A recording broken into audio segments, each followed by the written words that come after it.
Good morning dear students. जैसा आपको CBSE के जितने भी प्रीवियस ईयर के क्वेश्चन हैं उस क्वेश्चंस को इस लेक्चर में हम लोग सॉल्व कर रहे हैं। आइए आज हम लोग इंडिपेंडेंट इवेंट के बारे में पढ़ते हैं। इंडिपेंडेंट इवेंट क्या होता है कि if two events A and B are independent तो ए इंटरसेक्शन बी का प्रोबेबिलिटी पूछा जाए तो पीए इनटू पीबी होता है। आई होप इस कॉन्सेप्ट को समझ गए होंगे कि दो इवेंट ए और बी इंडिपेंडेंट हो तो उसका फॉर्मूला होता है P of A intersection B equal to PA into PB।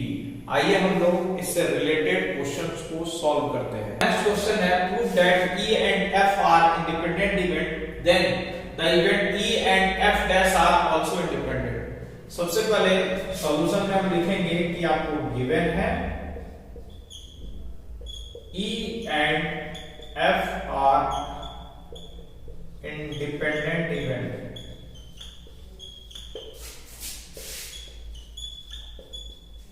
अगर E and F independent event है इसका मतलब क्या है, E इंटरसेक्शन F जो है P of E into P of F लिखेंगे।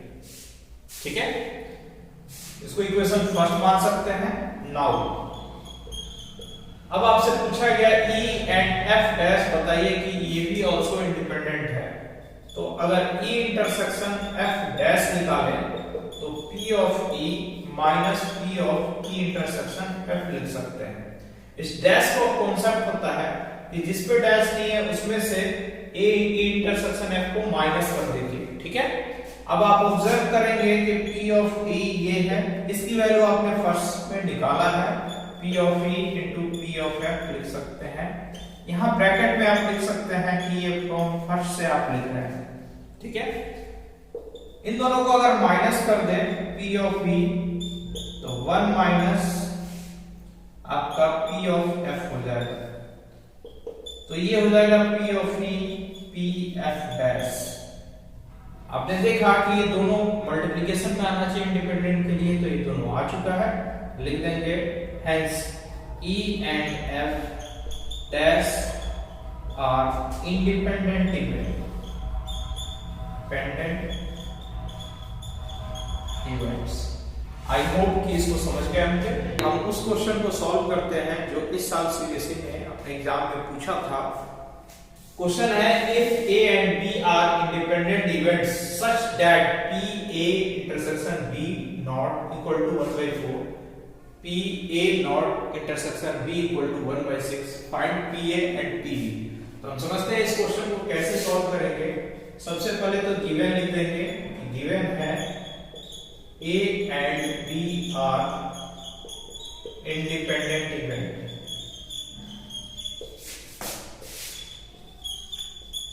तो अब लिखिएगा नाउ जो क्वेश्चन में गिवन है PA नॉट B आपको 1/4 है, तो इसको आप लिख सकते हैं PA P bar not equal to 1/4, PA 1 minus P of B equal to 1/4।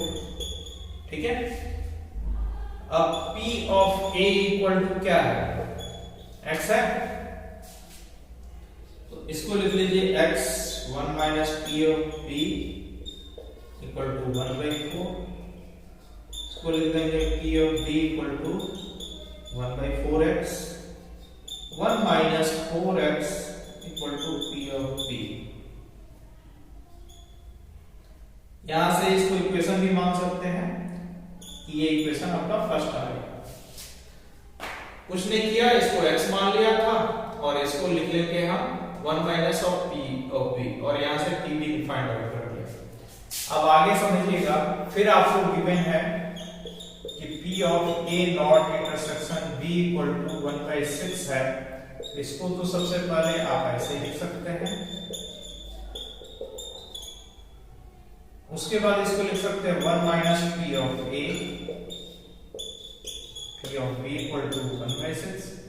इसकी वैल्यू क्या हो सकता है, P ऑफ A की वैल्यू हो जाएगा x और इसकी वैल्यू आपने सॉल्व किया था 1 minus 4x, 1 minus 4x equal to 1/6।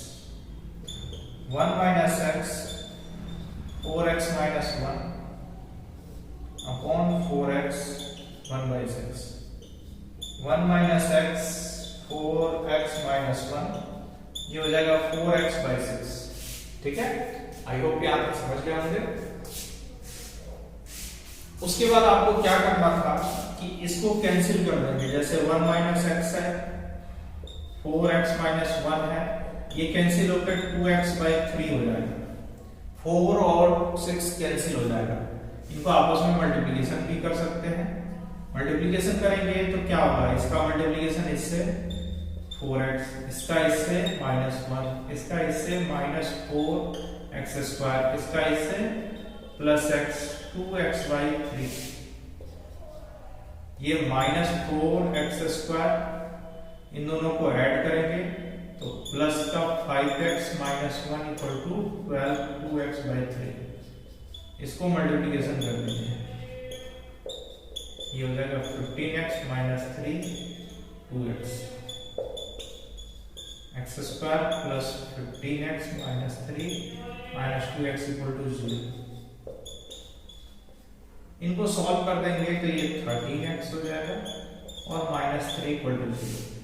यहां तक आप समझ गए होंगे। इसके बाद आपको फैक्टर कर देना होता है। फैक्टर कैसे करते हैं आपको आइडिया होगा, थोड़ा सा एक्सप्लेन कर देते हैं। जैसे इसको पहले तो माइनस कॉमन लेके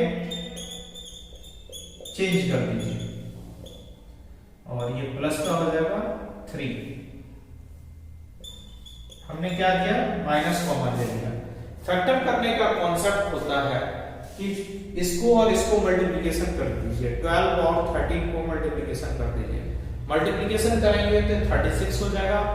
इस तरह से ब्रेक करना है कि ऐड करने से 13 आ जाए और मल्टीप्लिकेशन करने से 36 आ जाए। तो आइए हम समझते हैं इसको।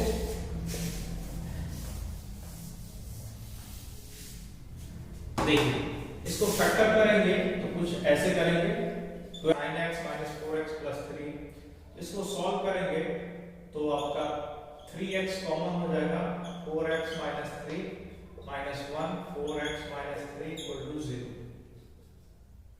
आपका वैल्यू आ जाएगा 4x माइनस 3 एक ब्रैकेट में 3x माइनस 1 इक्वल टू 0। यहां से इसको 0 के इक्वल टू रख दीजिए और फिर इसको 0 के इक्वल टू रख दीजिए। इसको सॉल्व करेंगे तो यहां से x की वैल्यू आएगा 3/4 और यहां से x की वैल्यू आएगा 1/3, यानी कि ये PA की वैल्यू हो गया 3/4 और फिर से PA की वैल्यू हो गया 1/3। इनको अलग अलग वैल्यू रख के सॉल्व करेंगे।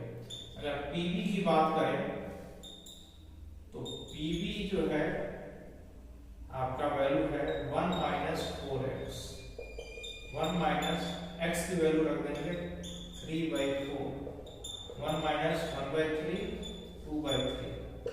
उसी तरह ये है, अगर इसका वैल्यू यूज करें तो 1 माइनस 4x 1 माइनस 4 1/3 3/4, एलसीएम ले लेंगे तो 1/4।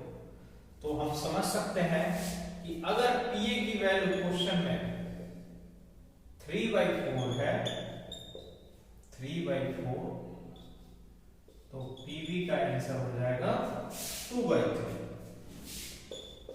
ठीक इसी तरह से PA अगर 1/3 है तो PB जो है 1/4, ये आपका फाइनल आंसर है। तो आई होप इस क्वेश्चन को आप अच्छे से समझ गए होंगे और काफी अच्छा क्वेश्चन से बेसिकली इस बार पूछा था इंडिपेंडेंट डिविडेंड से।